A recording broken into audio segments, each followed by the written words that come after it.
الشيطان الرجيم. بسم الله الرحمن الرحيم. الرحمن علم القرآن خلق الإنسان علمه البيان. الشمس والقمر بحسبان والنجم والشجر يسجدان والسماء رفعها ووضع الميزان ألا تطغوا في الميزان وأقيموا الوزن بالقسط ولا تخسروا الميزان. والأرض وضعها للأنام فيها فاكهة والنخل ذات الأكمام والحب ذو العصف والريحان. فبأي آلاء ربكما تكذبان. خلق الإنسان من صلصال كالفخار وخلق الجن من مارج من نار. فبأي آلاء ربكما تكذبان.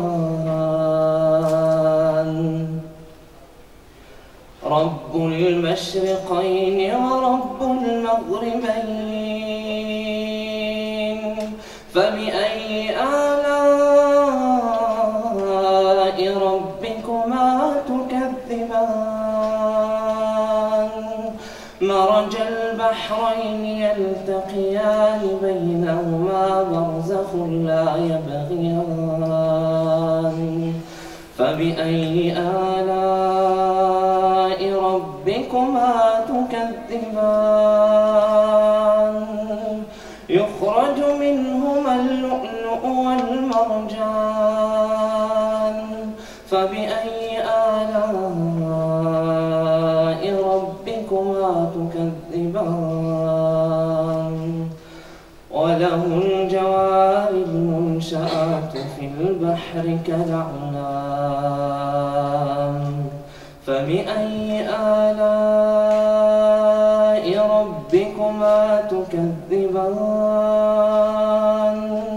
كل من عليها فان ويبقى وجه ربك ذو الجلال والإكرام. فبأي آلاء ربكما تكذبان. كل من عليها فان ويبقى وجه ربك ذو الجلال والإكرام.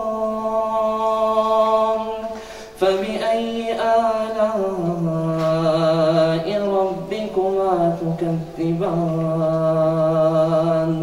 يسأله من في السماوات والأرض كل يوم هو في شأن. فبأي آلاء ربكما تكذبان. سنفرغ لكم أيها الثقلان. لا تنفذون إلا بسلطان. فبأي آلاء ربكما تكذبان. يرسل عليكما شواظ من نار ونحاس فلا تنتصران. فبأي آلاء ربكما تكذبان. فإذا وانشقت السماء فكانت وردة كالدهان فبأي آلاء ربكما تكذبان يومئذ لا يسأل عن ذنبه إنس ولا جان فبأي آلاء ربكما تكذبان يعرف المجرمون بسيماهم فيؤخذ بالنواصي والأقدام فبأي آلاء ربكما تكذبان هذه جهنم التي يكذب بها المجرمون يطوفون بينها وبين حميم آن فبأي آلاء ربكما تكذبان ولمن خاف مقام ربه جنتان فبأي آلاء ربكما تكذبان ذواتا أفنان فبأي آلاء ربكما تكذبان فيهما عينان تجريان فبأي آلاء ربكما تكذبان فيهما من كل فاكهة زوجان فبأي آلاء ربكما تكذبان متكئين على فرش بطائنها من استبرق وجنى الجنتين دان فبأي آلاء ربكما تكذبان فيهن قاصرات الطرف لم يصمثهن إنس قبلهم ولا جان فبأي آلاء ربكما تكذبان صدق الله العظيم. Barakallahu fik, frère Zobé, pour la récitation. Salam alaikum à toutes et à tous. Donc, je vous souhaite la bienvenue. Je souhaite également la bienvenue au frère Mohamed François, donc, qui nous vient de Tours. Mohamed, je vais présenter le frère, donc, qui nous vient de la ville de Joué-les-Tours, donc dans la région du centre, donc dans l'Indre-et-Loire. Donc, Mohamed, il est éducateur spécialisé, donc depuis plus de 18 ans maintenant. Il travaille auprès d'un public jeune, donc ce sont des adolescents en difficulté, donc qui ont des problèmes familiaux et sociaux. Donc voilà, il travaille dans le but justement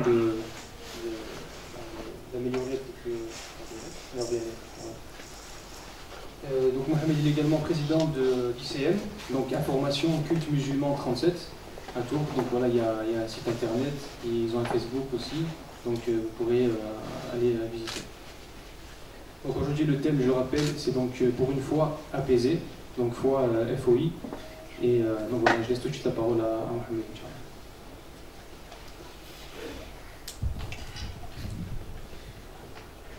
الحمد لله رب العالمين والعاقبة للمتقين ولا عدوان إلا على الظالمين إن الحمد لله نحمده ونستعينه ونستهديه ونستغفره ونعوذ بالله من شرور أنفسنا ومن سيئات أعمالنا من يهدي الله فلا مضل له ومن يضلل فلا هادي له وأشهد أن لا إله إلا الله وحده لا شريك له وأشهد أن محمدا عبده ورسوله أدى الأمانة وبلغ رسالة ونصح الأمة وكشف بالله الغمة وجاهد في الله حق جهاده حتى أتاه اليقين اللهم صل وسلم وبارك عليه وعلى آله وصحبه أجمعين. أحبتي في الله أحييكم بتحية الإسلام السلام عليكم ورحمة الله وبركاته. Messieurs, dames, bonjour. Pour ceux qui souhaitent tout simplement être présents et qui sont présents, donc je vous salue du salut de l'islam et je vous salue du salut civil et bonjour, qui réunit toutes les personnes qui sont dans cette salle. C'est important. Alors, avant de rentrer dans le vif du sujet, je vous invite à revisiter vos certitudes, parce que tout le monde en a, moi le premier, et que le but d'une conférence, ou que le but d'une exhortation en l'occurrence, soit le moyen pour tous ceux et toutes celles qui sont présents d'asseoir leur certitude, de pouvoir se remettre en question, de pouvoir réfléchir d'une réflexion qui ne sera absolument pas biaisée et qui n'évitera aucune ambiguïté. Et donc le thème qui a été proposé, et je remercie en premier lieu bien évidemment l'association L'Aube du Savoir de l'invitation, puisque c'est la troisième fois que je viens dans votre ville, et qu'elle fait partie des villes, des quelques villes, pour être honnête, qui me marquent à titre positif. Donc tout d'abord merci de votre présence, et puis dans un second temps, des encouragements à l'association pour pouvoir perdurer, pour pouvoir continuer le travail qu'ils ont entamé depuis plusieurs années, voire plusieurs mois maintenant, plusieurs années, dans l'optique de l'évocation des thématiques liées à la présence du culte musulman en France, d'une façon apaisée, objective, constructive. Et c'est dans cet état d'esprit, dans ce projet-là que je m'inscris. En l'occurrence, le thème qui vous a été proposé aujourd'hui est donc pour une foi apaisée. Alors c'est important que le frère Théophile précise foi FEI, puisque si c'était FOIS, on pourrait croire que pour une fois, je suis apaisé. Et il faut que les réflexions, les postures, les observations soient apaisées. C'est-à-dire objectives, calmes, vraies, authentiques, mais qu'en l'occurrence, elles fassent obligatoirement, qu'elle soit accompagnée obligatoirement de ce qui est du domaine d'une certaine objectivité, c'est-à-dire l'observation des faits, l'observation de la situation dans laquelle aujourd'hui un Français, une Française, que vous êtes pour la plupart de confession musulmane, doit observer dans sa vie quotidienne. Malheureusement, et pour être extrêmement clair sur cette question, une partie de cette intervention se voudra un peu théologique, parce qu'il en faut, parce qu'il faut une base au comportement, et il faut une base à ce que je considérais comme étant l'essence même de l'appartenance à une religion, quelle qu'elle soit, que ce soit l'islam, que ce soit le christianisme ou le judaïsme, en tout cas celles qui s'inscrivent dans le monothéisme, c'est la base de l'éducation. L'éducation qui est un domaine extrêmement important. Et pour ça, on va balayer un certain nombre de références, très rapidement, puisque vous imaginez qu'en quelques minutes, c'est compliqué de faire l'état de la situation dans laquelle chaque croyant et chaque croyante devrait se trouver, dans laquelle nous ne sommes pas pour la majorité, il faut être honnête. Donc on va déconstruire un certain nombre de mythes, déconstruire un certain nombre de propos, et déconstruire un certain nombre de postures. Tout d'abord, je voudrais rappeler, puisque c'est important de commencer par ce qui est essentiel et ce qui est vrai. Pour une foi apaisée, cela signifie que la foi, que n'importe quel croyant a, mais aujourd'hui nous allons particulièrement évoquer la question de la foi en islam, est une foi qui se base sur l'existence d'une relation transcendale. C'est-à-dire qu'en l'occurrence, en tant qu'homme ou femme de confession musulmane, je dois croire en l'existence d'un Dieu unique. Et en l'existence, c'est un rappel qui est important, parce que c'est de cette base-là qu'on va pouvoir construire une éthique, et c'est de cette base-là que nous allons pouvoir construire une morale et une éducation. Je précise pour le public qui est là, et qui est divers, et tant mieux, c'est que la spécificité de l'islam insiste sur une relation verticale et horizontale. Verticale dans la relation que l'homme ou la femme entretient avec le Créateur, avec Allah Azza wa Jal. Et puis une relation horizontale à travers la relation avec les gens.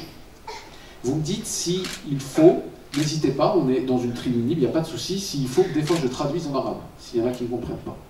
Est-ce qu'il y en a qui ne comprennent pas le français? Bien, donc je vais parler qu'en français. Et donc en l'occurrence c'est important parce que cet angle, vous savez, je ne suis pas mathématicien, je vous avoue que ma spécificité c'était pas les maths, c'était plutôt la littérature, et je vous enjoins d'ailleurs à ne pas négliger les maths, mais à lire, parce que c'est important. À constituer ce qui est important, cette recherche de l'éducation, cette recherche de la culture à travers cet angle droit, c'est-à-dire une relation verticale à travers la relation au créateur, une relation horizontale dans ta relation avec les gens. Aujourd'hui, bon nombre, je ne vais pas utiliser le... C'est toujours dérangeant de dire ça, et c'est généraliste, et je ne vais pas me tromper dans les termes. Et je ne vais pas dire de jeunes. Mais en tout cas, bon nombre d'arrivants, quel que soit leur âge, qui découvrent la foi musulmane, malheureusement, négligent profondément cette relation, cette dimension de la relation aux hommes et aux femmes qui les entourent. Ils expliquent ou ils pensent, imaginer que sous prétexte qu'on est musulman compris, eh bien moi je dois des comptes qu'à Dieu. Et le reste, ça m'importe peu. C'est une grave erreur. C'est une erreur théologique, c'est une erreur historique, et ceci vient à l'inverse et en contradiction avec la tradition prophétique, celle dont le croyant et la croyante musulmane se réclament. L'islam, en premier lieu, insiste sur cette dimension de l'angle droit, vertical et horizontal. Ça, c'est un point très très important parce que quand tu sais pour qui tu dois des comptes, ça va expliquer la façon dont tu vas te comporter avec les hommes et avec les femmes, tes voisins, tes concitoyens, de confession musulmane et de non-confession musulmane. Et nous avons aujourd'hui quelques petites maladies, quelques petites postures qui sont gênantes. Et moi, ça fait bien longtemps que je le dis, donc c'est pas quelque chose de nouveau pour moi, pour qu'il y ait véritablement, contrairement à ce que certains demandent, pas une réforme de l'islam, parce que l'islam, il est adaptable, il peut se vivre dans n'importe quelle société, à n'importe quelle époque. Par contre, il va falloir une réforme des musulmans, dans leur façon d'agir, dans leur façon profonde d'expliquer leur foi, dans leur façon de comprendre qu'il ne faut pas opposer certaines choses. Et je vais y venir, je vais être extrêmement clair, on va y venir à travers les exemples que je vais citer. On a posé la question au prophète, sallallahu alayhi wa sallam, que la paix et la bénédiction soient sur lui, Mohammed sallallahu alayhi wa sallam, quel est le meilleur des hommes? Quel est le meilleur des hommes? Ici, ce n'est pas dans le sens de l'homme en termes de masculinité, mais le meilleur des êtres. Il répondit, sallallahu alayhi wa sallam, tout homme à la langue véridique et dont le cœur est pur et pieux, où il n'y a ni péché, ni injustice, ni ressentiment, ni jalousie. Je vais m'attarder sur cette parole. Je répète, on a interrogé le prophète sallallahu alayhi wa sallam en lui disant quel est le meilleur des hommes. Il répondit tout homme, ou toute femme, tout croyant, toute croyante, dont la langue est véridique et dont le cœur est pur et pieux, où il n'y a ni péché, ni injustice, ni ressentiment, ni jalousie. Hadith rapporté par Ibn Majah. Tout homme, tout individu, tout croyant et croyante a la langue véridique. Eh bien, je vais vous dire ce qui se passe. Vous voyez, quand on interprète d'une façon un peu tordue les textes, qu'est-ce qu'on entend là, à la langue véridique? On se dit, moi je suis un bonhomme. La vérité, je la dis même s'il y a des plaies. Et ça, c'est que de la posture, hein, parce que sur les réseaux sociaux, etc., tous ceux qui mettent des textes décontextualisés, en expliquant ou en arguant même leur agressivité personnelle, en disant, moi le haq, je le dis, la vérité, je la dis même si ça ne plaît pas. C'est une erreur, ce sont des textes qui sont mal compris. C'est pas parce que tu peux détenir une vérité que ça peut te permettre de le dire de n'importe quelle façon. Que ça peut te permettre ou légitimer le fait que tu puisses le dire avec agressivité. Que ça puisse légitimer un éventuel recours à la violence. C'est grave de pouvoir penser ça. Qu'est-ce qu'une langue véridique? Tout d'abord, une langue véridique, c'est une langue qui ne véhicule pas ce qu'elle ne pense pas. Une langue véridique, c'est une langue qui est en premier lieu en relation avec Dieu. C'est une langue qui en premier lieu est en relation avec Dieu. Qu'est-ce que c'est qu'une langue qui est en relation avec Dieu? Et vous pouvez trouver même cette dimension-là, notamment dans le culte chrétien. C'est une langue qui véhicule ce que Dieu attend de lui. C'est-à-dire, tout d'abord, l'évocation de son existence. C'est plus facile d'avoir des postures derrière un clavier que de s'asseoir un quart d'heure et de faire le dhikr. Je vais expliquer ce que c'est que le dhikr. C'est-à-dire, tu t'assois, tu t'isoles, en tant que croyant et croyante, et pendant 15 minutes, juste 15 minutes, faites un essai. Retournez chez vous ce soir ou demain, faites un essai. Vous coupez tout de vos épouses, de votre époux, de vos enfants. Vous essayez de vous organiser familialement, de façon à ce que quand vous allez vous asseoir en face de la qibla et vous allez faire un quart d'heure de dhikr. C'est-à-dire vous allez vous asseoir, vous allez réfléchir sur votre comportement, vous allez réfléchir sur les paroles que vous avez prononcées aujourd'hui, vous allez réfléchir sur l'échéance qui vous attend et qui nous attend chacun d'entre nous, c'est-à-dire en l'occurrence la fin de la vie. Et je vais penser à tout cela en mentionnant le nom de Dieu, en disant gloire à Dieu, subhanallah, il n'y a de Dieu que Dieu, la ilaha illallah, louange à Dieu, alhamdulillah, et Dieu demeure le plus grand. Et en l'occurrence, faire cela, ça c'est le travail de, excusez-moi du terme, j'utilise les expressions de ceux que je croise au quotidien, même si ça n'exclut pas la femme, ça c'est le travail des bonhommes. Il y en a qui se prennent pour des bonhommes, même des femmes, parfois, en étant derrière des claviers, en ayant des postures d'agressivité, en disant moi, vas-y, taf, etc. La force, elle n'est pas là. La force, elle n'est pas dans tes paroles. La force de ta foi, elle est dans ce que tu fais, dans ce que tu es. Le reste, c'est que de la paillette. Le reste, c'est du vernis. C'est ce que tu donnes à voir aux gens. Mais ce que tu es au plus profond de toi-même, il y a que toi qui le sais. Et Dieu, bien évidemment, en premier lieu. Donc, une langue qui est véridique, c'est une langue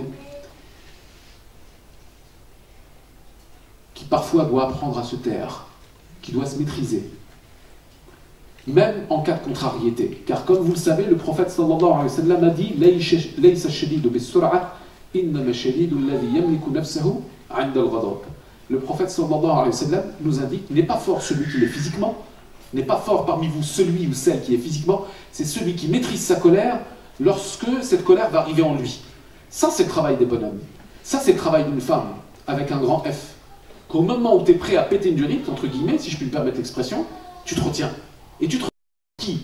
Tu te retiens pour Dieu. Parce que Dieu, il exige quelque chose de toi. Dieu t'a pas dit, tu pries, et après le reste, tu te débrouilles. Dieu, lorsqu'il oblige, lorsqu'il recommande un croyant ou une croyante à se soumettre à lui, il exige de lui une éthique. Il attend de lui un comportement, dans sa parole, dans sa façon d'agir avec les gens. Et on va y venir. Donc une langue véridique. Écoutez bien ce que je suis en train de vous dire. Parce que ça fait rappel à une histoire. Un jour, le prophète sallallahu alayhi wa sallam, il est à une porte, à la mosquée avec les compagnons. Lorsqu'il est à cette porte, il parle à certains compagnons et il leur dit « Vous allez voir un habitant du paradis qui va rentrer. » Un homme rentre dans la mosquée, il vient de terminer ses ablutions. Certains textes précisent même que l'eau des ablutions retombe de son visage. Puis, il le redit une deuxième fois, et encore une fois, troisième, etc. Et on voit que cet homme est toujours désigné comme étant un futur habitant du paradis. Un compagnon feint de se quereller avec son père pour trouver prétexte à dormir chez cet homme, pour voir qu'est-ce qu'il a de plus qu'eux. C'est le prophète sallallahu alayhi wa sallam qui parle. Donc quand il dit, il ne parle pas par passion. Lorsqu'il dit cet homme, ça va être un homme du paradis, c'est une certitude. Donc, si imaginez-vous, vous aviez le prophète, parmi n'importe quel prophète, qui vous dit cet homme-là qui va rentrer, je ne sais pas qui le prochain va rentrer, mais machin, il faudra faire pour lui.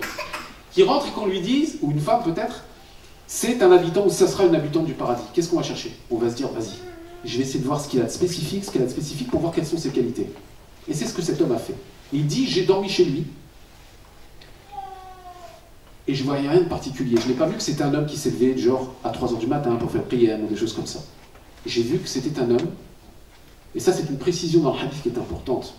Moi, quand je l'ai lu, parce qu'on relit les textes, des fois vous avez beau les connaître, quand vous les relisez une autre fois, c'est comme si vous les relisiez pour la première.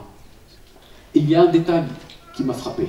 Il a dit, cet homme, lorsque je suis rentré chez lui, j'ai vu que la nuit, à chaque fois qu'il se retournait dans son lit, dans son farash, il implorait Allah Azza wa Jal.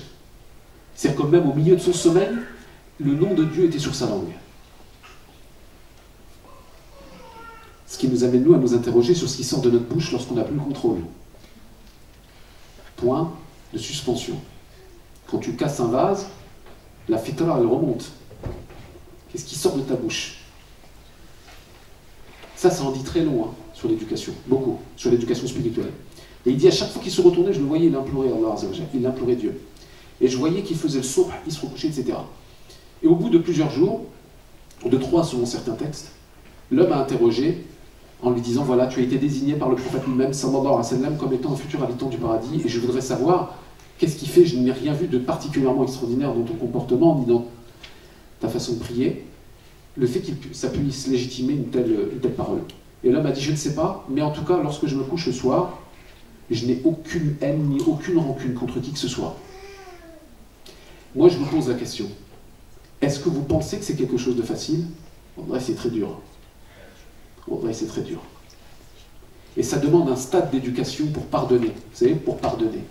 Ça demande un stade d'éducation qui est très haut. Et là, je sors de l'appartenance religieuse.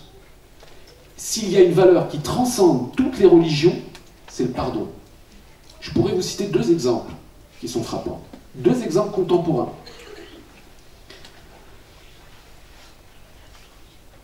Le premier, nous sommes en 1981, si mes souvenirs sont bons. Le pape vient de subir une tentative d'assassinat à son encontre.